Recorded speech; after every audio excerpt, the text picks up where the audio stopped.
Well done, everybody. You guys were fast. Sorry, I was a little slow.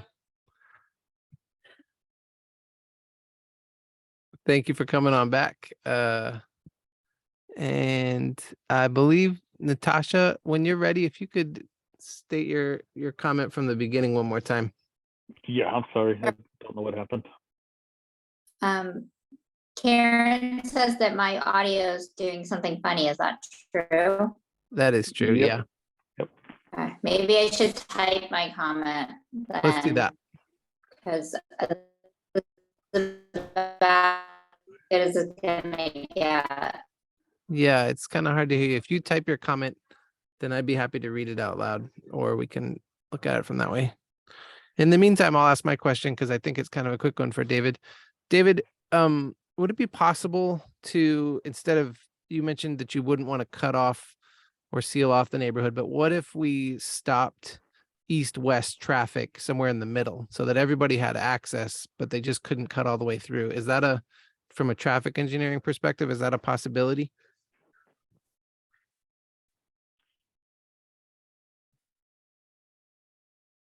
Okay.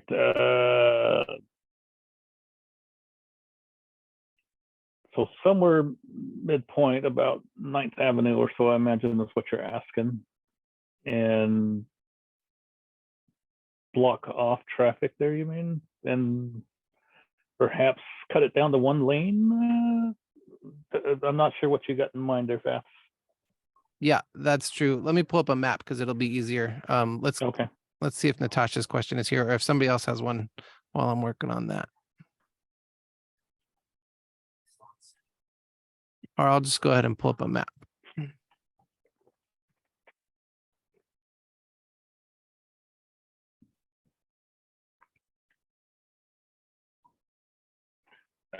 Part of Natasha's question came through. Let me see if I can. So yeah, there is liquidated damages in the contract, but the delay that is currently happening is not the fault of the contractor. It is strictly the railroad. We've had a difficult time dealing and communicating with the railroad. We had everything, all the agreements were in place as we started the project, and the railroad and their consultants have found every way that they can justify their existence with us. The consultants reject on technicalities. We've been forced to go back through the very lengthy reapproval process for every agreement that we've had in place prior to starting construction, all the way from the 6th Street underpass bridge structure. We had to spend several months trying to figure out how to get them to get back on board. I mean, they basically told us we had to build a steel structure.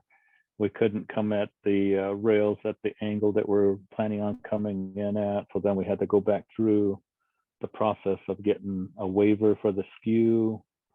Had to get a waiver for the material type of the bridge.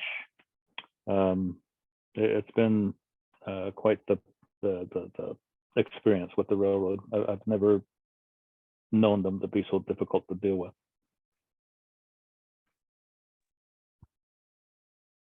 All right. Thanks, David. I'll see if I can share my question one more time. Okay. I'm going to share my screen and let's look at this one. So this is the map that's rerouting traffic, and here's our neighborhood, Dunbar Spring. But a lot of people are cutting through east to west this way. So I'm wondering if there's a way that we could stop traffic along this one, and I'll pull up a better map to show.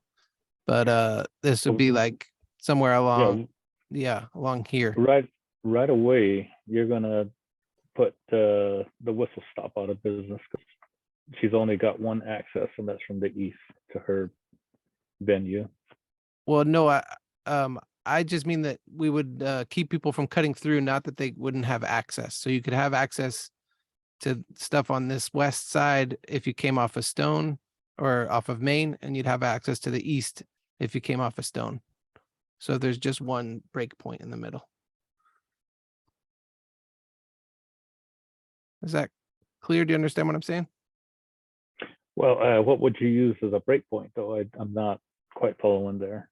Oh, like if you just say here along Second Avenue, if we just put some signs right here in the middle of the block that said road closed, but put them so tightly across that no one could drive through them, they'd have to turn back Okay, around. Fast. How about your neighbor that's expecting UPS, Amazon Prime?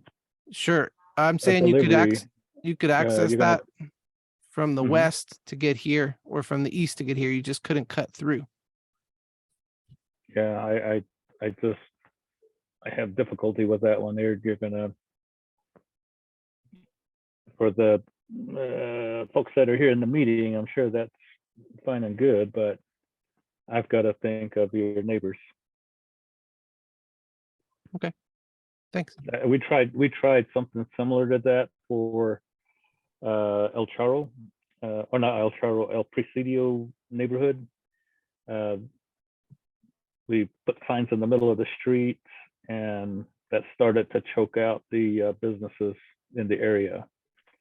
So we couldn't continue that, and people were dragging signs here, dragging signs there, knocking over signs. And unfortunately, that's not free for the contractor to go and put those up and put them back where they're supposed to be and whatnot. Yeah, I just, that's the difficulty that we have here is either eliminate everybody minus the bicyclists, or you try to find that happy medium, which is what we're working toward. All right. Thank you. Are there any other questions before we move on to the next topic? Yeah, I have a question. I mean, it's not so much a question, it's a comment. I echo all the frustration with the traffic coming through the neighborhood. However, I think if anyone's going to continue to raise opposition, they should come with truly executable plans. Like there, as David has said, we have infrastructure in place for service vehicles, for trash, for emergency services vehicles that need to be taken into consideration. It's just not our individual annoyances with traffic coming through, although I do find it incredibly dangerous.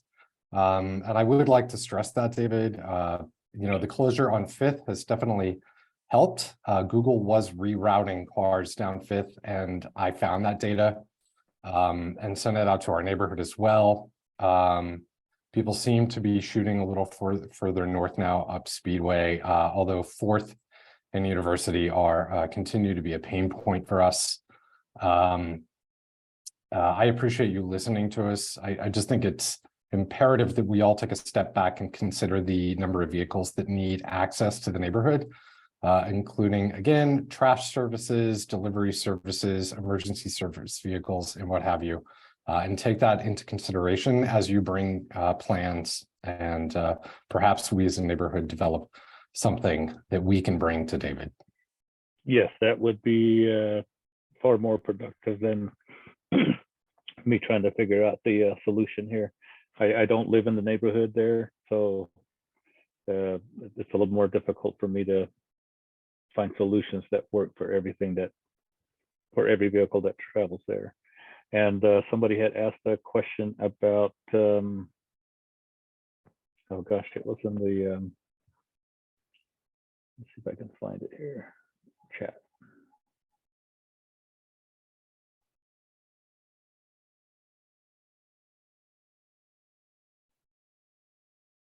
Yeah, the overage on the original contract, like I said, was railroad related and not the fault of the contractor.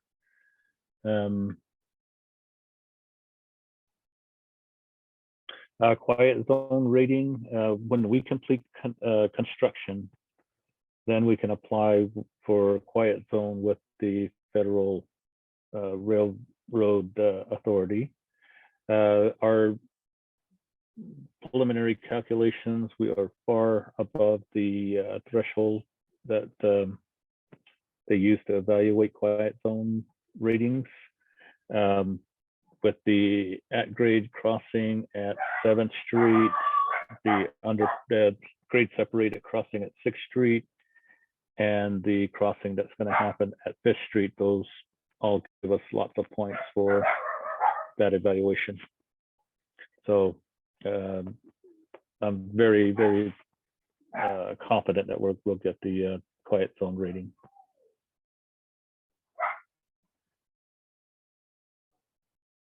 Okay, thanks very much for coming to our meeting. David, we really appreciate it. Not a worry. Yeah, feel free to invite me to your future meetings, but just not on a holiday. All right. Thanks very much. Alrighty. Thank you for the invite. Have a good evening. You also. Thank you. All right. Let me pull up our agenda.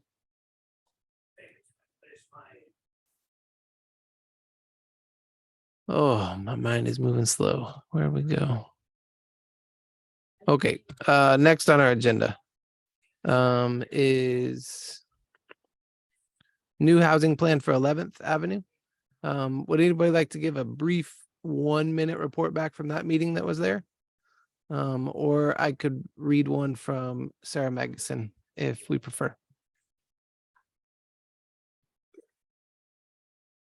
Karen, go right ahead. Sure. So Natasha gave kind of a background to the project as a whole. And essentially they gave us, there was a lot of stickers involved. So there were 2 different things that we were voting on. So the first thing was just kind of the overall massing. So there were 3 options. So one option was, and I don't remember the exact numbers, and Natasha, you can remind me, but I think it was like 7 or 8 standalone houses with angled parking on the street. And then the second option was row houses. There would be 2 sections of 7 each, and then like a little common area in between. So there'd be a total of 14. Those would also have on-street parking. Those wouldn't be angled. Those would be perpendicular parking. And then the third option was that same thing, but instead of having street parking, it would be like a 0 lot line and the parking would be in the back. So that one is out, like only 1 person voted for that. So the other 2 was very close. It was like 11 to 10. So they're going to look into costs for pursuing both of those. Then the other thing that we voted on is that the guidelines that we had come up with, there were like 67 or however many different things that we had said that we wanted to see in this project. So there are some things that the developer is like already planning to do. So you didn't have to vote for those because there were some of those things. And then they wanted people to put stickers on the other things that were priorities. So the thing that was very interesting was that, oh, and I forgot, the one with the row houses, those were going to be 2-story. So they did a market study and they said that market study wise, they need to make these 3-bedroom. And so in order to get the number of ones in that second one and in the third one, they needed to make it 2-story, the bedrooms on top and kitchen and living area on the bottom floor. So, so what was interesting was that even though a bunch of people picked that middle one of the priorities was don't want a second story. So you can't have both. So anyway, they are taking those priorities and looking at the first 2 and seeing what can pencil out. One of the people working on this, so Corky Poster is working on this locally, but also the person that I think is working on a lot of the design lives in West University, so is definitely familiar with the area. And so that is helpful. So they, they wanted to hear feedback. And it was a good sized turnout, I thought. And so, next up is they will take this information and then see what they can actually come up with. Thanks, Karen. I'm going to go ahead and forward this email from Sarah Magison with the city, who was one of the hosts of that meeting, to the list, so you all can explore it at your leisure. Yeah, and she said we don't need to take any votes at this time, but that they're gonna continue working on it and keep communicating with us. So I propose we move on to the next item, unless anybody has a burning thing they'd like to say about this right now. And I can't have both things up at once, so just go ahead and jump in if you're that person that needs to say something.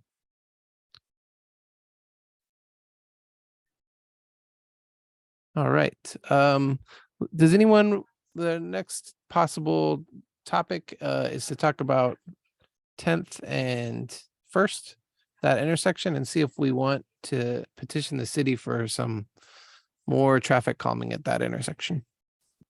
Does anybody want to talk about that? Hey, Fafs. Hey. Everybody.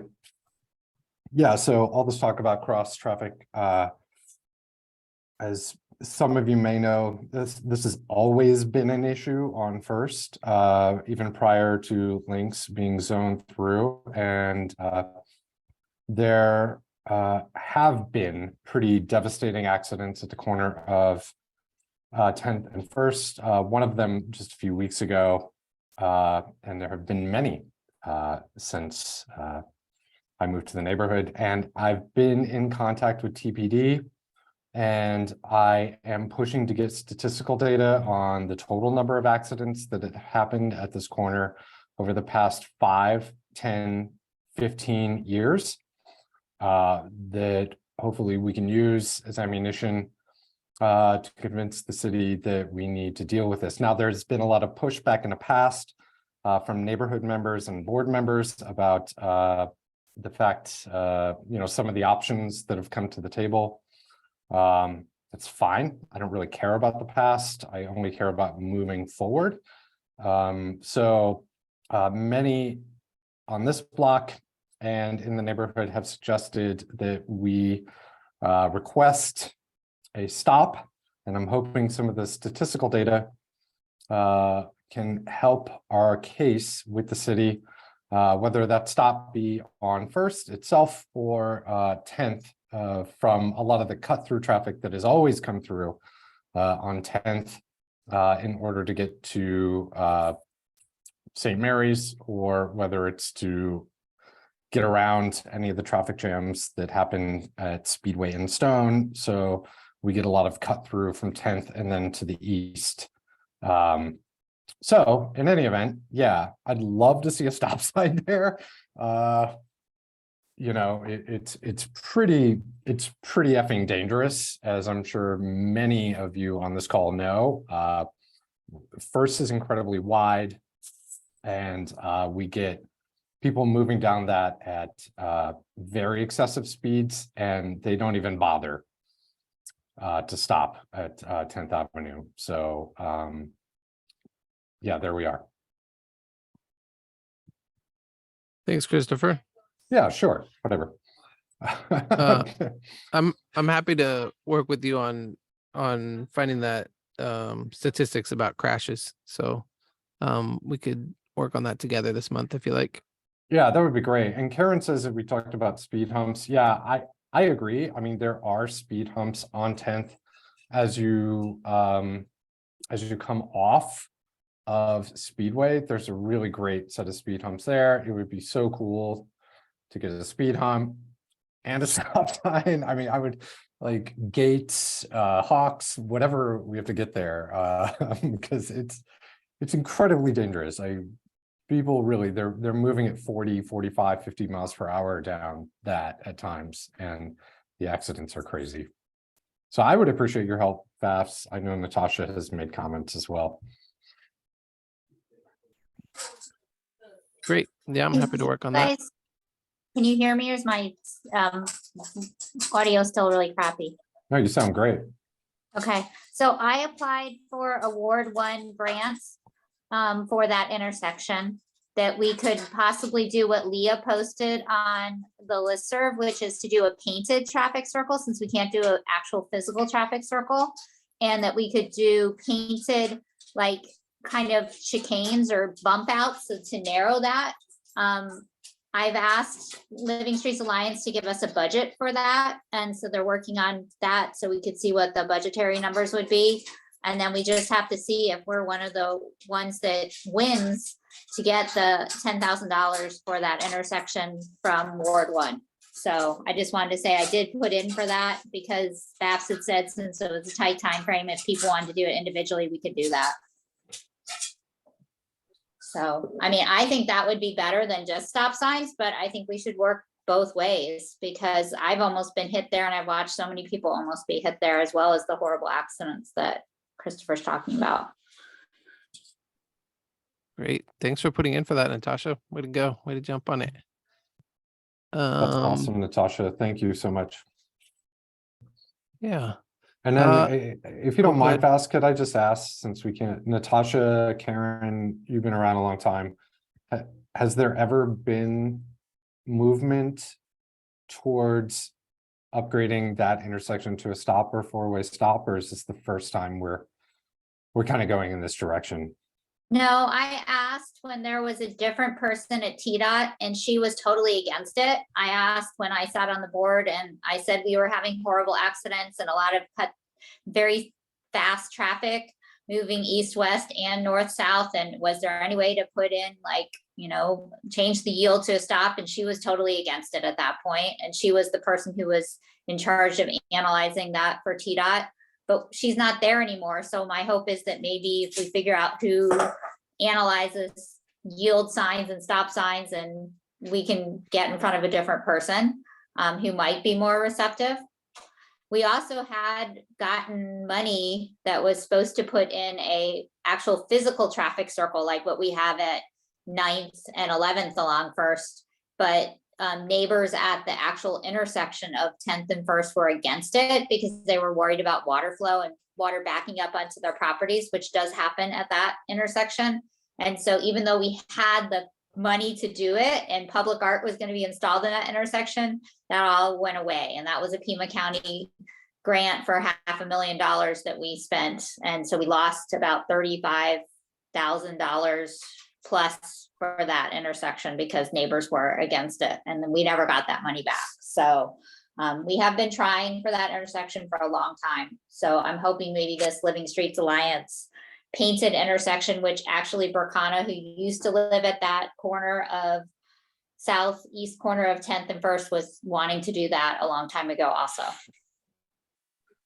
Yeah, Thanks, who knows? Natasha. Maybe we can push the stop signs all the way down the neighborhood on 10th, and that would help Michael and his kids and their biking and everybody on 5th and 4th. That would be amazing. I have a personal announcement, which is that I started a job with Department of Transportation and Mobility next Monday, the 27th. So I will find out who does stop signs and stuff over there. I'll be doing I'll be a senior engineering associate, so not working on that exact kind of thing, but yeah, I'll see what I can find out. That's awesome. Yeah. I have one more announcement before we close tonight, which is that we have elections next month. And for me, it's really valuable to have this resource, our neighborhood organization, neighborhood association, being able to speak up as a neighborhood, speak with a bit louder voice. So if this could be your year to help with that, help is dearly needed. And you can email me if you want to know any details. I'm happy to stand again as president. I have one more year that I could do that. But we still need help with being a secretary or vice president, those kind of things. And I think Abra has said she would stand again as treasurer, which is awesome. So think about that. Think about if you know somebody else that would possibly be willing to do that work, that'd be great.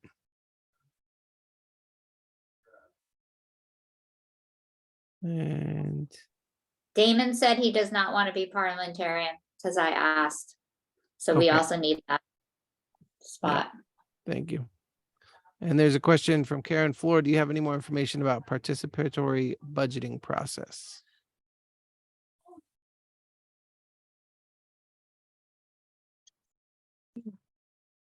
Hi, so we have the budget captains, the proposal captain, sorry. They're looking through all the proposals. We have a group of about 19 people that are reviewing all the proposals, and they just had their last like their last workshop on Saturday, where they finalized the proposals that are going to move forward. And so you'll be hearing about that towards the middle of April, because that's when we're going to start rolling out the ballots. The folks can start getting ready to vote end of April, beginning of May. So you'll hear about the proposals probably the beginning of April or mid-April, and we're going to send a newsletter out, and I can send some stuff to y'all directly, just because I know that y'all also submitted for some stuff. Do you know how many people applied, Flora? Just out of curiosity? We had 210 proposals. That's And so out of- incredible.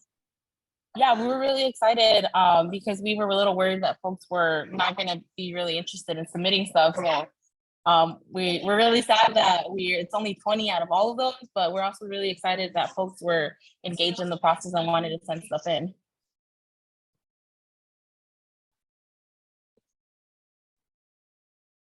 All right. Thanks very much for being here, Floor, and Nicholas, if you're still here. We really appreciate y'all being here and hearing what's going on.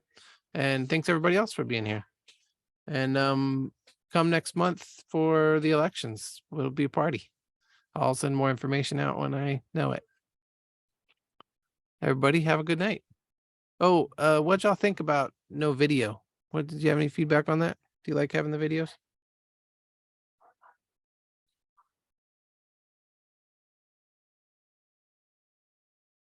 The video?